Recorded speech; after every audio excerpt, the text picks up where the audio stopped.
Hey there, it's T with another T's Teaching Tidbit.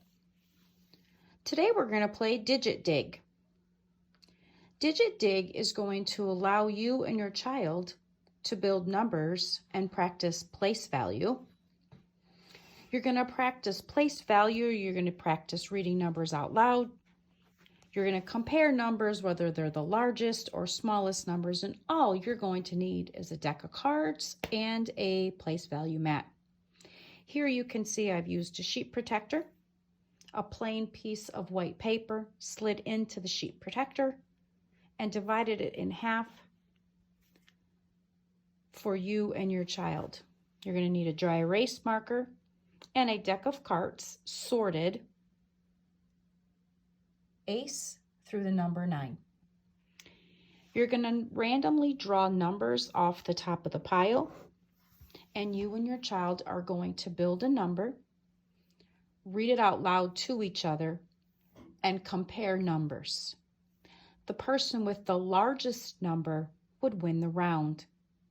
You can design the number of rounds that you'd like to play. It could be 5 rounds, it could be 10, it could be an ongoing game that you play throughout the week, a couple of hands at a time. There is some strategy behind this game, and that is you set the boundaries of the parameters as to whether you're building a large number or the smallest number. Each person will take turns pulling a card. I'm going to start. I pulled a 10. Of course I pulled a 10 because I'm supposed to sort the cards ace through 9.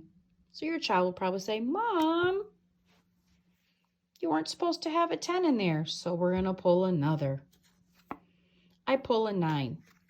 Now, if I'm Mom and I'm trying to build the largest number, of course, I'm going to put the 9 in the hundreds column. Now, if I was building the smallest number, I would obviously put the 9 in the ones place.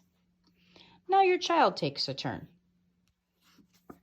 They're going to pull a number, and it's the number 3. So their strategy is, well, and you can talk them through it. If you have a 3 and you're trying to build the largest number, you might want to save that 3 towards the end for the ones in the hope that you're going to pull a larger number later on, because the goal is to try to win the round is to have the largest number. So I'm going to pull as Mom another number. Oh, I have a 9. Of course, your kids are going to hem and haw around because they're like, Mom, now you got 2 9s. I'm never going to win. But of course, you remind them it's one round and one round only. You keep doing this until all the digits have a number. When your child pulls an 8, I would suggest to them strategy depending on what grade level they're at or where they're at in their mathematic abilities. And I would say, you know what, the likelihood of you pulling a 9 probably is not great. And I would take that 8 and choose to build the number. Because again, this game not only helps to reinforce place values and the building of numbers, but at the end, your child is going to practice reading the number out loud. This is something that children don't get a lot of practice with, and once they master the concept, they're golden. But for right now, we're going to go on the assumption that they need to practice to do this, and this is why you chose this game. I pulled an 8 as Mom, so I'm going to put it here, and my number is complete. The child's going to pull their third and final number, and they have their digit. Now, when you're done pulling these cards, Mom's going to read their number out loud, and your child's going to read their number out loud. You can compare the numbers and decide that Mom's number is larger than the child's number, and therefore Mom wins the round. You could take this a step further and ask your child to now add the numbers together to find the sum of both numbers to extend out the learning. Or you could have your child subtract, and you can help them do the grouping and regrouping that's necessary to do that. This is called Digit Dig. It's a great game. You can get a lot of bang for your buck here because you can have them compare numbers. You can have them build them and use the strategy behind how you build a large number, how you build the smallest number, where you place the cards, what are the odds that you're going to get a larger number than what you have in your hand. You can also extend it out by having them make sure they read it out loud. When they read it out loud, they catch themselves, right? They catch those mistakes.